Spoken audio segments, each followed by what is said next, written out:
laki na ng flame pre. Yung lining nandiyan na. Pumasok na sa filter. Digital na. Ang kintab pa ng lining pre ah. Pre, makintab pa yung lining ah.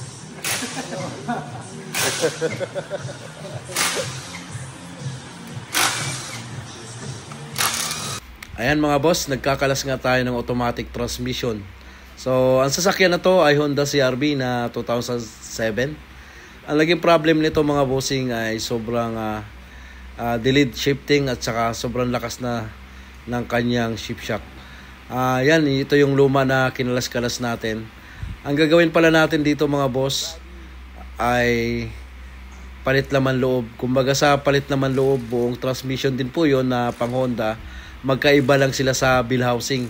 Kaya ang gagawin natin, gagamitin natin yung dating bill housing ng kanyang transmission. At yung surplus naman, lahat po ng laman loob ng kanyang transmission ay itatransfer natin doon sa dati niyang bill housing. Yun po ang gagawin natin ngayon. So dito nabuksan nga namin mga boss. Sobrang tuklap na yung kanyang mga lining. Pumasok na sa kanyang filter kaya nagkaroon siya ng delayed shifting at saka sobrang lakas ng kanyang shift shock. So ito, kinakalas na natin yung ball body na luma para mai-transfer na yung mga laman loob ng transmission na surplus na ikakabit natin.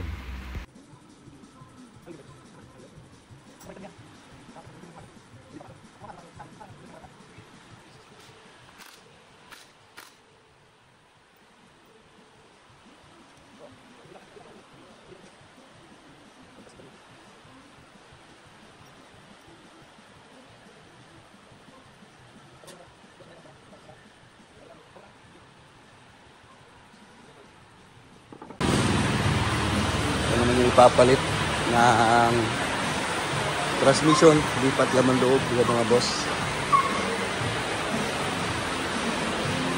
Dapat surplus dito yan sa CR-V namin 2007. So naging problem nito mga bossing ay shift shock, delayed shifting.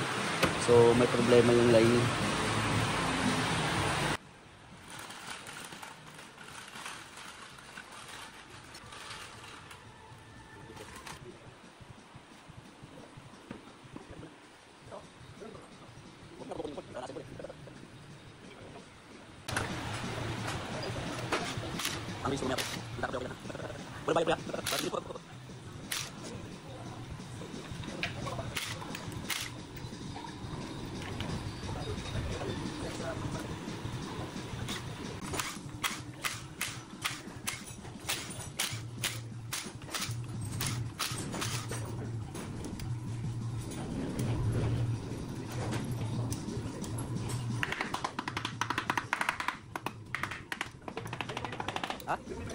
Oh my.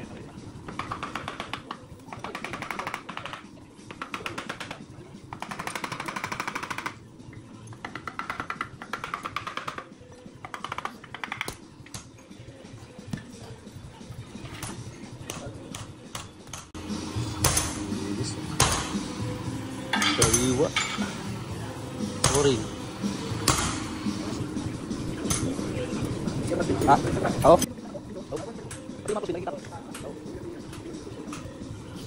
Babalik lagi.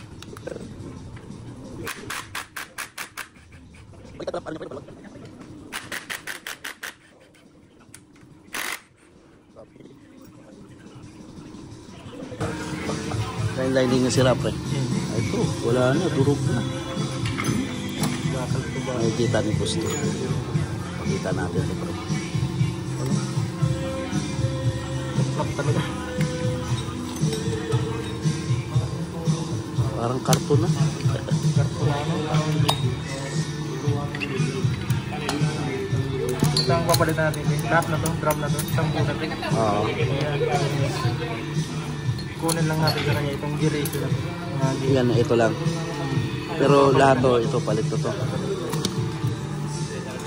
Dito sila nagkaiba pre sa gear-ratio. Oo, gear-ratio. Iba kasi ang bilang nito pre. Oo. Magaspang siguro yan. Magaspang yung sensor. Ito malapit na rin. Clap na ang mga lining mo, boss. Yan, oh. Ang lambot mo. Oh. Lambot na.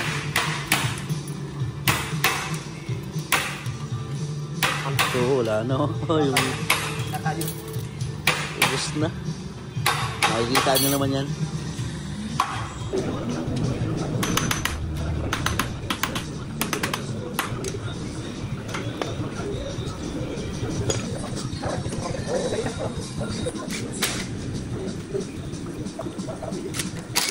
Nanti ka na.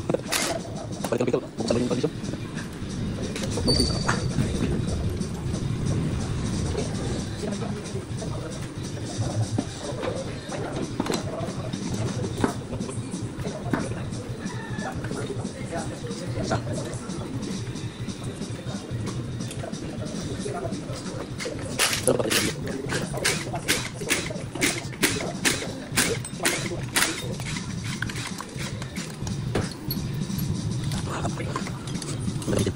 Ha? Oo, tama. Ipapalit yung dating mo. Sumakay ba yung video? Dapat. Ito, dapat. Saan ba?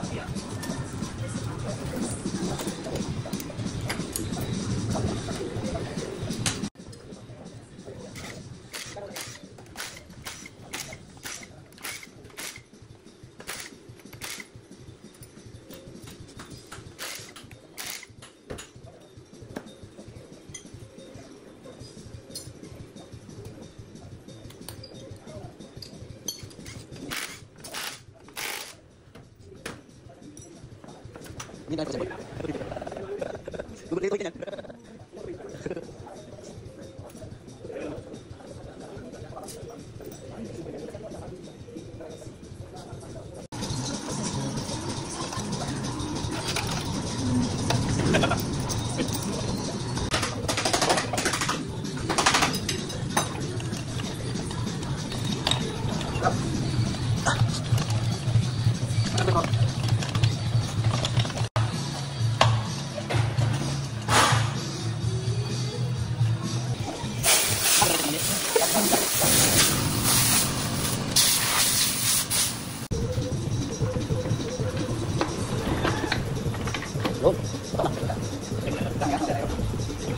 Ito na nga pala yung mga pinagpalitan natin sa loob ng transmission, mga bossing. Ayan.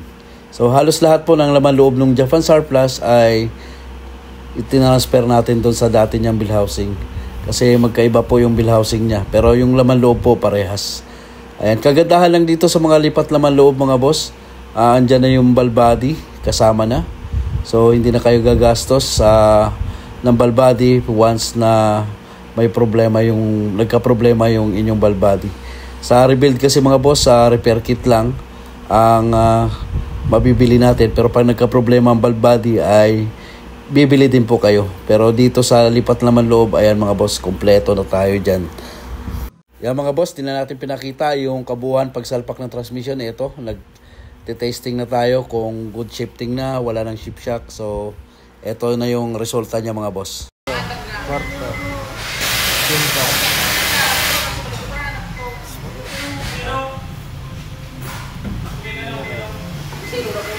Goods.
highway kasi ito pre-traffic eh.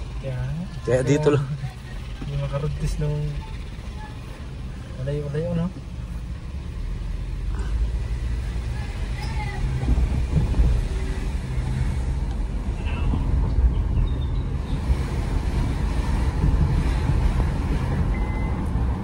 Ayos to pre. Malayo kahapon pagka hinihinang ko eh. Sa pangikot.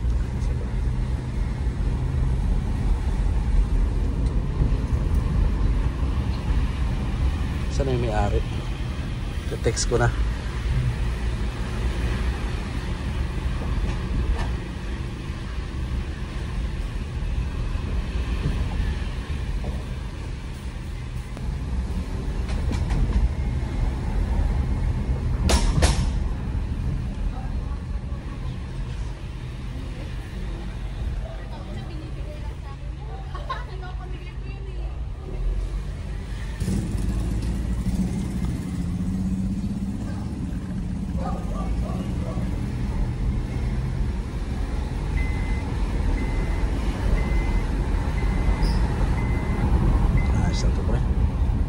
Very good na to.